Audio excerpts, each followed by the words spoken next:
All right then. Hello, everybody. I got caught a bit off guard there, so I was trying to grab myself some scran, but I've clipped the microphone back to me, which you can't see against the backdrop of my lovely blackout shirt from a couple of years ago.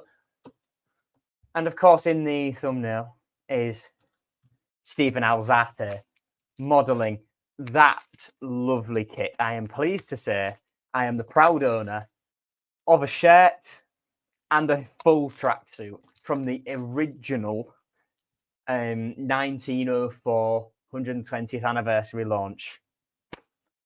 And that is beautiful. At some point, I'm going to update some of my graphics for this for when we're scrolling through the players, so they're not all just in the home kit. We'll have some in the away. I'll basically put everyone in that just glorious fourth kit.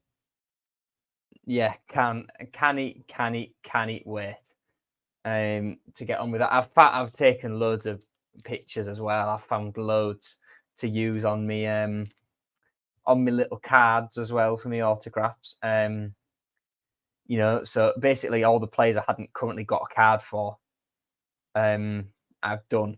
So the way I worked it this year was I did sort of every player I thought could leave in the summer, I put them in the home kit. So Ryan Giles in the home kit, got him. Longman in the home kit, got him. Harry Vaughan in the home kit, he didn't leave, but I got him. Oscar, home kit, got him. Fleming, home kit. Seri, home kit. Fairlong, home kit. Andy Smith, I thought he might go out on loan, then he got injured. Got Matty Jacob in the home kit as well. Got Jarvis just because I thought if we sign players, he might go out on loan again. Then players who played in it, like Tyrell and Rocco and Stan, who, because they're academy players, I'd only get them in that kit anyway. That's the way I did it. But yeah, so now I've got, like, in the away kit, I just smashed out all the ones that I could. Louis Coyle, Alfie Jones, Liam Miller, Marvin Malem, Abdur Shamir, Xavi Simons, Regan Slater, Mason Bairstow, all in the away kit. And then in this fourth kit, because they've not won the third yet, I've got Kamara, Palmer, Balumi, Zambrano, Alzate, Drama, McLaughlin, Badia. So yeah, I'm just waiting on now Rushworth and Puerta to play in Rushworth a Puerta in the third kit for me cards, but I'm not going to bore you with that because Gustavo Puerta will probably never play at the minute because the manager doesn't seem to want to put him in. Don't really get the point in it. He's been here nearly 2 months. But sorry, he's been here a month because we didn't sign him. We were linked with him early in August, but we didn't sign him until late. Anyway, cool. Team news. After an injury scare on Saturday, thank God, Tim Walter was confirmed that Mohamed Balumi is available to face QPR. New signing João Pedro could be involved for the trip to the capital, but he would almost certainly only feature from the bench at this stage. Tim said, will he be involved? Could be. Charlie Hughes is back in training following appendix surgery. And he'll be back to face Norwich City on Saturday. That's the first game he'll travel to. Won't travel tomorrow. Dokan Cynic and Ryan Longman are nearly coming back. Cynic's in full training now. Ready for him just in time. As Will said on the podcast last night. Just in time, ready for him to get injured again. And then Andy Smith and Harvey Cartwright are still unavailable. They're both getting closer, though. Chelsea fan, good evening. Let me just finish eating this bit of chocolate. Then I'll talk more again.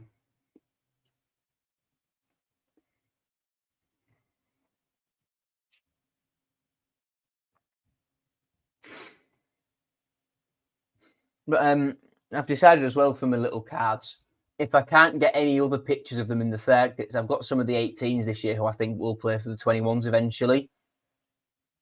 No, I think Zach Jagielka will play for the 21s in the second half of the year. I think Tyrell will get a loan move, and that'll leave them without a striker, and players like that. And Caden Cole put a picture of him out in the third kit. So if I can't get any more, so that I've got one of every kit at least, I will be sorted. I've just realised I'm really dark, and I forgot to get my second lamp. Just give me a second. So I usually have a lamp here to light my face a tad more.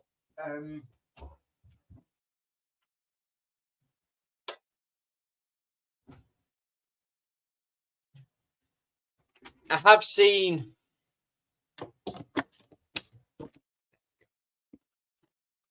there we go. You'll be able to see this side of my face now. For some reason, I'm getting a shadow that I never used to get when I first started using this. I'm not sure if you'll have heard a word I've just said there, but it doesn't matter. Simon Wilson asks, do you think he'll put a Miller on the wing again, leave Miller on the bench? That's one I still don't understand. Yeah. I think he's liking Miller as an impact sub, but realistically, I think he has to start him. Abdush was terrible on the left. When he was allowed to move inside, Abdush was great. And, against Sheffield United, even though we lost, he got more of the ball. But on the left flank, he's even worse and more isolated than he was when he was on the right. So the Abdush wide experiment just needs to end. Please. Just needs to end. Marsh reckons Val to make 4 or 5 changes for tomorrow. Strikes me as the kind of manager that likes to use and rotate his squad. Fair comment. I don't think he will make 4 or 5, though. The referee, then, as we try and rattle through a little bit more of what we've got to look at. The referee's Thomas Kirk. Never heard of him. 2 liners, Sam Lewis, Robert Hyde. 4th official is James Linnington. If we look at our statistics from the Cardiff game, when this loads up, Cardiff were really wasteful. Really, really wasteful. We only had 2 more shots than them in the game, but we were just, for once, more clinical. Less possession, but that doesn't tell the whole story. Neither does that. We were by far and away the better team. And the stats sort of are a bit misleading, I think, there. And if we look at QPR's side, still under Marti Cifuentes, they are sat 17th in the table with 7 points. We are 12th with 9. So they're 2 points behind us. We've lost as many games as them, but they've drawn 4, only won once. We've won twice. I think Paul Nard is their number 1. Still, Steve Cook's still there. Harrison Ashby loaned in from Newcastle. Got in Karamoko Dembele. Ilias Chair, I think, is injured. Zangela, that was a player we were linked with in the summer. And then they've brought Michael Frey in as well. And they've lost the best coaching name in the league, QPR. They've lost the best coaching name in the league. He's not there anymore. Paul Hall. Fantastic. Good evening, Tigers newsroom. I can't believe they've got rid of Paul Hall. That's a joke. What's happened to Paul Hall? I need to find out what's happened to him.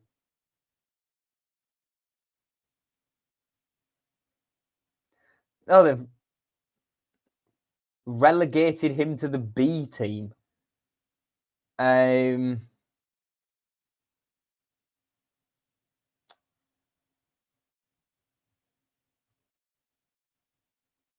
think.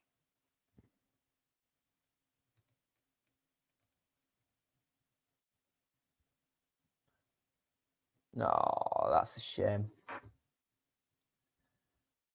I can't see him on Wikipedia. Let me go back and have a look on their development squad. Have they got staff on there? No, that's still Paul Fairlong on there. I knew Paul Fairlong was with them. Is he with the under-18s? Under staff? What's happened to Paul Hall? Grimsby looking for an emergency keeper loan. Lotta Tala. That's not a bad shout. Not a bad shout. I'm not sure where he's at with his injury. I think he's just about fine. But yeah, Timmy needs a loan. I think Grimsby would be looking at getting Cartwright back as well if he wasn't still recovering from his injury as well. That is quite a name. Paul Hall. Fantastic. Right.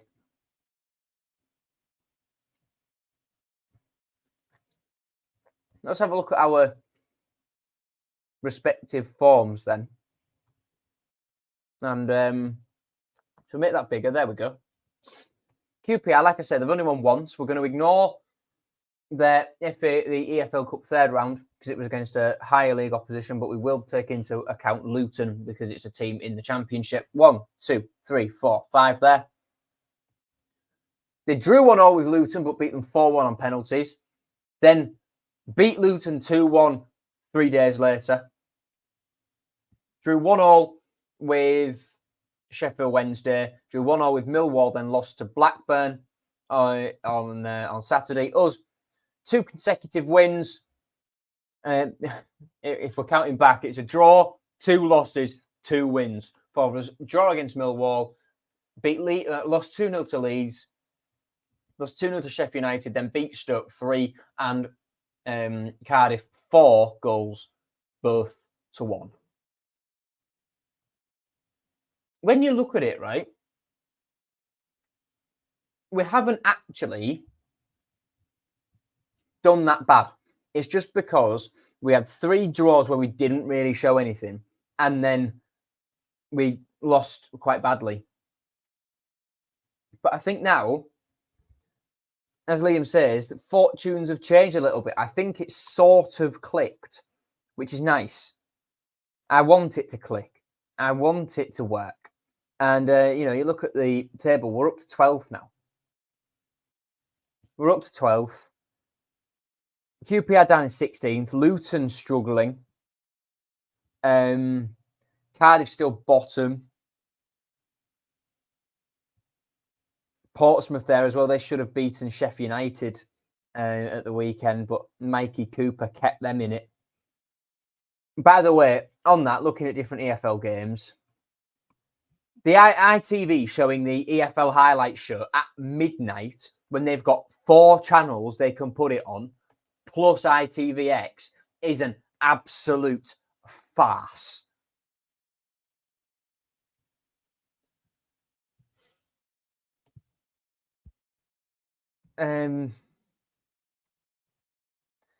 Yeah, I've just punched the microphone there. It's a crime, really. Yeah.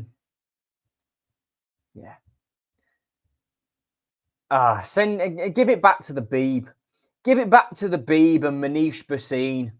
The EFL show. The Football League show, sorry. Manish Bhasin, fantastic. Absolutely fantastic with the BBC.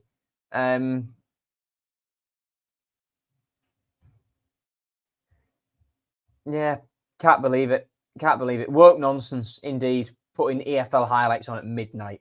Stupid. Absolutely ridiculous. Being an old git, I watch it Sunday morning. If it first airs at midnight, I'm not watching it at all out of protest.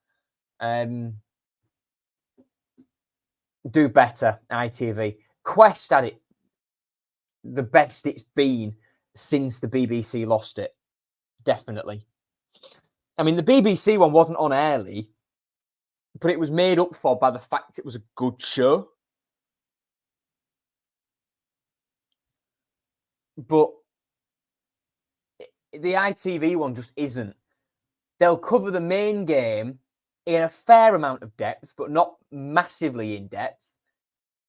They'll do the rest of the Championship, but gloss over half of them. And then League One and League Two just don't matter. They'll show what, 1, 2, 3 games in terms of a slightly more extended highlights package across the two leagues. And then just the goals in the rest. No interviews, no reaction, no. One main game every week. Silly. Thoughts on Badia now? I'm still not fully making my mind up on him as a player. I think his hold-up play is good. For a big lad, he makes some good runs in behind. And I need to see him get the ball more in the box in areas he can do what a striker does best, really. Glad he got to take the penalty. Louis Coyle, leader, coming in saying, "No, Casey, let Big Chris have it." And then Big Chris buried it. I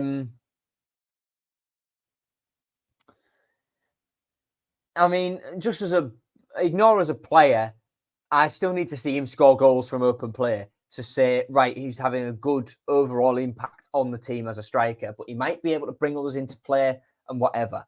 But just as a bloke, right, he clearly wants to be here. He clearly enjoys it here. And I hope that for his sake, he finds this club as a place he can settle and enjoy himself and enjoy his football. Yeah.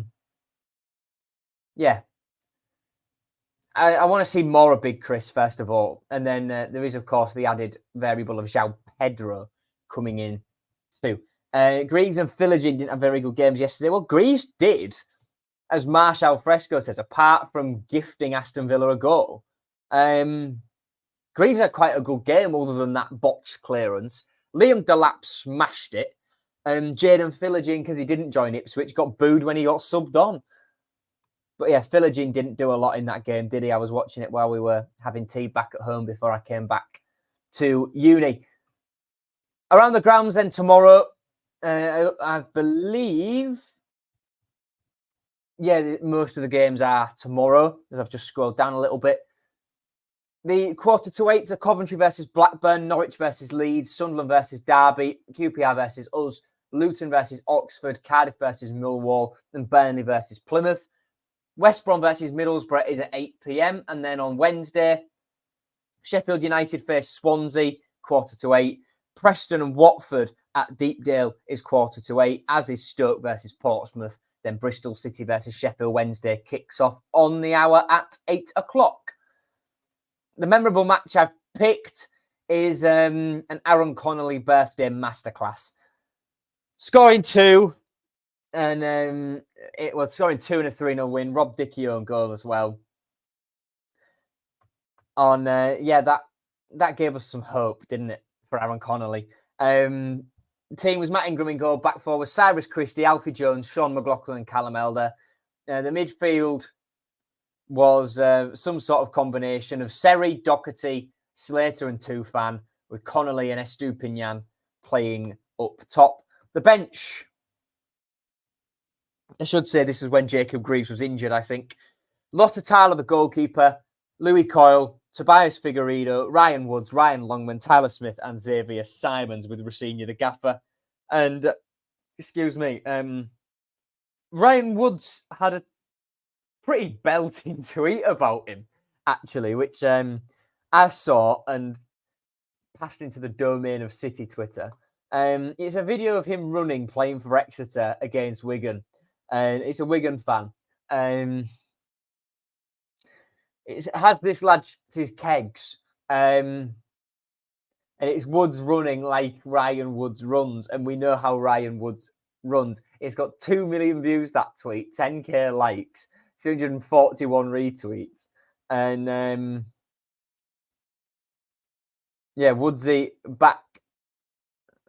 Woodsy back in the news on that one, definitely. Right. Moving on from the way Ryan Woods runs. Anyway. Away from the memorable match as well, although last time out is another 3-0 win at the MKM, and you all remember this. Tufan scored a worldie. Carvalho and Philogene scored as well. And that turned out to be our last home win under Liam Rosenior. Wow, that's weird to say. Ryan Alsop in goal, back four was Slater at right back, Jones, Greaves and Matty Jacob. Midfield three of Seri Morton and Carvalho, Abdush and Philogene wide, and Tufan was playing as the false nine, striker, whatever. The bench, Ivo Panda, the goalkeeper, Ryan Giles, Greg Doherty, Billy Sharp, Liam Delap getting subbed on his return from injury. Oh, how things could have been so different had that man been fit. I missed Adama Traore out there as well. Panda, Giles, Doherty, Traore, Sharp, Delap, Christie, Ashby and Connolly with, Rosenior as the gaffer. And our record against QPR, at our place, it's okay. At their place, not so much. So we've won our last two against them at home, but we've lost our last... We've not won in our last three against them away. A 1-1 draw in February 22. Marcus Force, the scorer that day. His only goal for Hull City. Lost 3-1 to them in August 22. That was the game Andy Cannon actually played quite well. But then the very next day, when deadline day was all finalised, he was no longer registered to play for Hull City ever again and got a move to Wrexham in November. And then we lost 2-0 there last year, and that was the game Jaden Philogene got injured and everything was ruined forever. And that's not fun, is it? That's not fun. That's not fun to remember at all.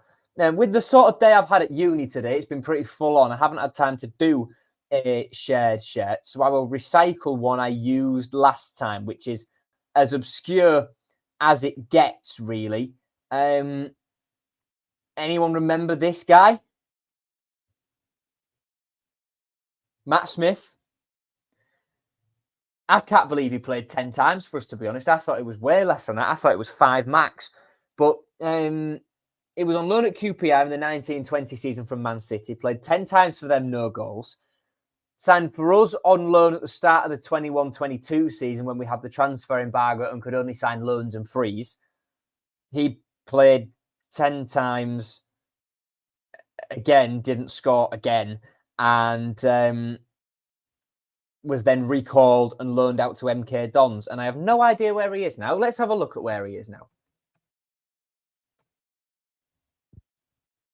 He's the one born 1999, isn't he? He plays for St Johnstone now. Signed for them in August 23 on a 2-year deal.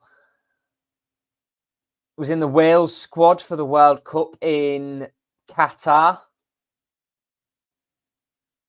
Not sure when he last played for Wales. Oh, he's not played for Wales since 2022. And that's what going from MK Dons to St Johnstone does to a man. Completely forgot about him, as do most people. Predicted team then, not a lot will change, to be honest, although a little part of me doesn't see Tim Walter dropping a player. I think he probably should. Panda in goal. Back four, Coyle, Jones, McLaughlin, Drama. Midfield, Zambrano, Malem, Slater, Balumi, Miller, and Badia, the front three. So that's one change. That's... Hang on, I've just got a thing here. Hold on.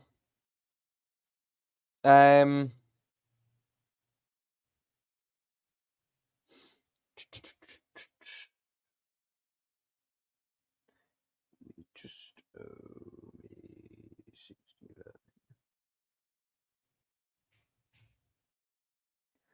sorting money out, sorry. So that's one change. Miller in for Abdush. Bench Rushworth, Giles, Amir, Simons, Alzate, Puerta. For the love of God, please play Puerta. Kamara, Palmer, and Tim's teased it. So I'm putting João Pedro on there ahead of Mason Bairstow.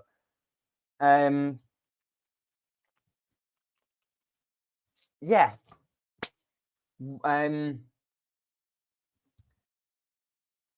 But a little part of me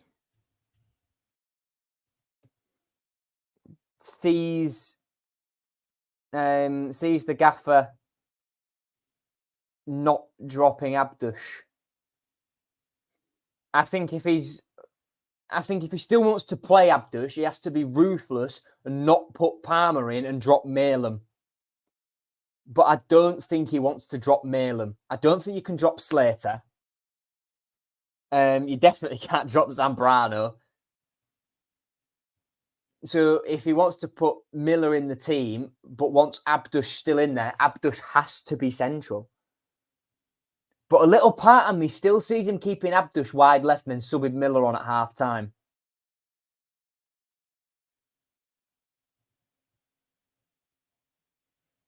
I don't know. Do you think Adjan's getting involved Abdush saying he has to play? No, I don't. I think Abdush is just a good player, technically a brilliant player. But he wants to find a way to get him in the team and still have Malem in there with some balance in midfield, Balumi, Miller, etc. And he can't. So he's prioritising Abdush out of position over like Miller in position. So yeah, I want Abdush central. Against Sheffield United, when he was central, he had more of the ball, even though we were crap. Anyway, predicted scores, everybody. I spoke to Zambrano's agent on the way back to the station after the Leeds game. Both went his and Zambrano, Abdush and Zambrano's agent on Puerta, sorry. And the station after the Leeds game weren't too happy with Tim's style of play. I don't. First things first. I don't think that's an agent because I know the guy you're on about. I think it's just like an interpreter for Zambrano because I remember I spoke to Oscar before he'd signed and I used his interpreter a little bit. And it is a mental style of play, but Zambrano's doing well in it. Zambrano's doing really well in it. Predicted score, I'm quite confident for tomorrow. I am predicting a 2-0 win. Goals. First goal for Liam Miller. And Abdush gets off the mark, which is different to what I said on the podcast last night. Forget everything I've just said. Last night I said Big Chris and Cody Drama as a wild card. So that's what we're going with. Drama and Big Chris scoring the goals in a 2-0 win. Thank you for watching, everybody. I will see you all tomorrow for the reaction, or whether it's Wednesday morning, I don't know, because I've got all Wednesday free. I've got nothing timetabled. So we'll see what I get up to. But yeah, thank you for watching. Up the Tigers. See you later. Goodbye.